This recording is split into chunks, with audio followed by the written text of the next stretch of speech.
Welcome back to the Film and TV channel. I hope you're all staying safe and well. And we have a movie review today. I'm pleased we're going to have a look at, a family film. This one, a nice family film. It's getting quite a lot of hype.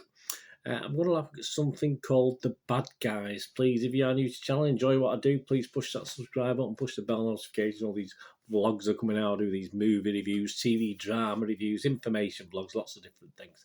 So you can give us your support. I'll be very appreciative. Make an old man very, very happy. Please give us a little thumbs up if you like what we do or what I do on this film and TV channel. Be most appreciated. Give us that thumbs up. Right, The Bad Guys. Yes, a computer animated crime comedy. Produced by Dreamworks, of course, and Scholastic Entertainment. Distributed by Universal. Directed by Pierre Perifel in his feature directorial debut. He did his debut. I'm losing my voice. He did an okay job, yeah. A screenplay by Ethan Cohen and Hilary Winston, based on the children's book series of the same name. Yes, it's a younger audience for this. I would say teens might get a little bit bored with it. Certainly for younger audience with the parents or grandparents.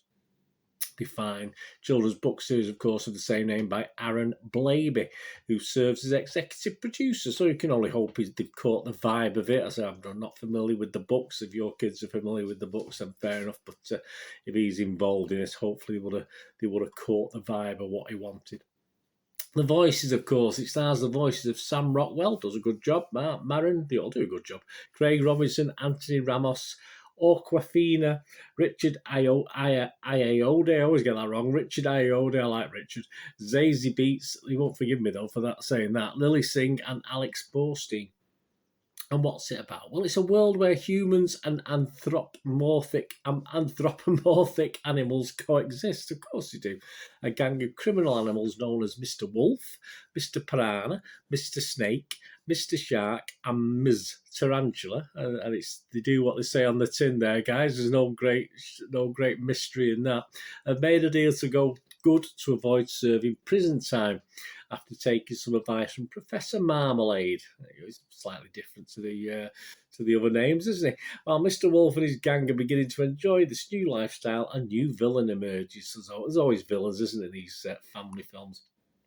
As at the 25th of March 2022, it's actually due for general release, excuse me, at the cinema on the 1st of April. And yours talking a bit rough today, a bit hoarse. So there's no horses in this, I don't think, is there? No, I don't think so. A lot of guinea pigs, a lot of little creatures. As of the 25th of March 2022, 1 p.m. UK time, so it's all based on previews, etc. So we don't have anything from Rotten Tomatoes, we don't have anything yet from Metacritic. So it's all Internet Movie Database, yeah, and it's getting an average of 7.1 out of 10 on there as at 1 p.m. on the 25th of March 2022. So that's a good score. That's optimistic. We can do well here. Of that, if you look at the breakdown, I've ignored the 10 out of 10s, which there are some, and I've ignored the 1 out of 10s.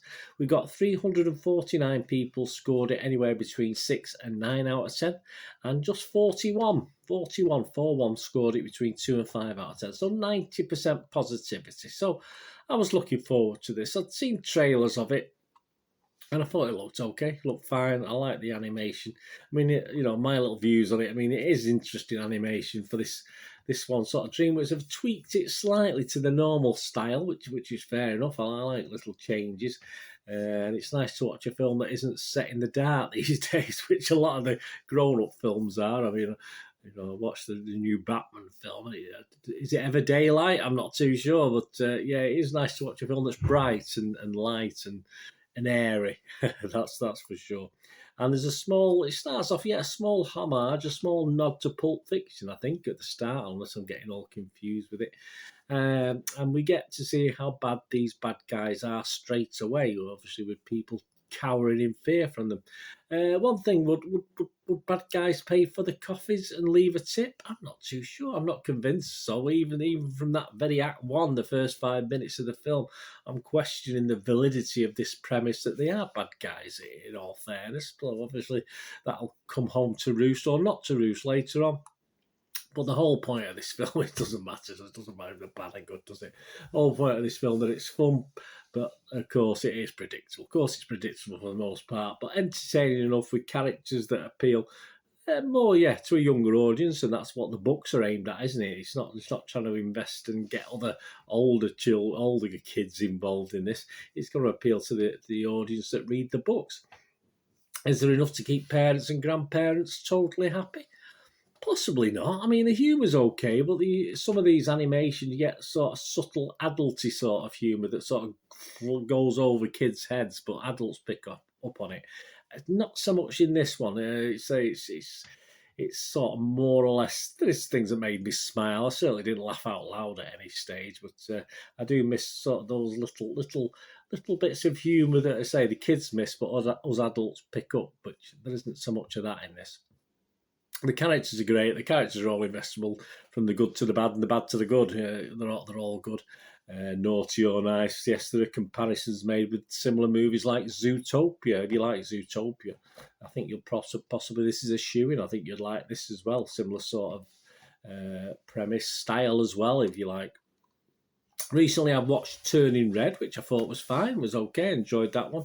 I watched Encanto a little bit further long ago, and that was okay. But this for me is possibly a lighter, more fun watch than either of those two, and I did enjoy it. It's simply just a heist movie, basically, with all what a heist movie entails: car chases, robberies, etc. So it is good fun. Not outstanding by any way. I'm not going to go mad over it, but it is good fun. Great family entertainment, especially for younger children, as I said.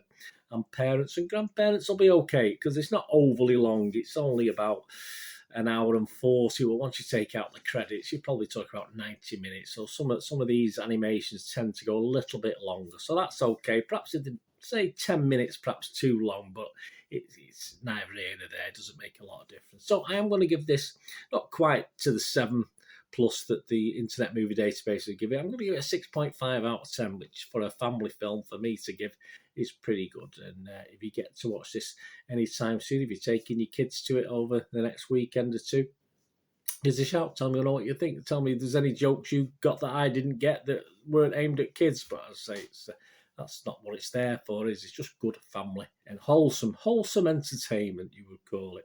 A nice little cat in it as well, somewhere along the line, poor thing.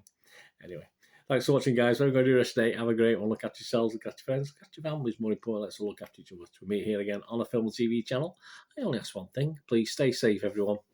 Thanks for watching and be good. Bye for now.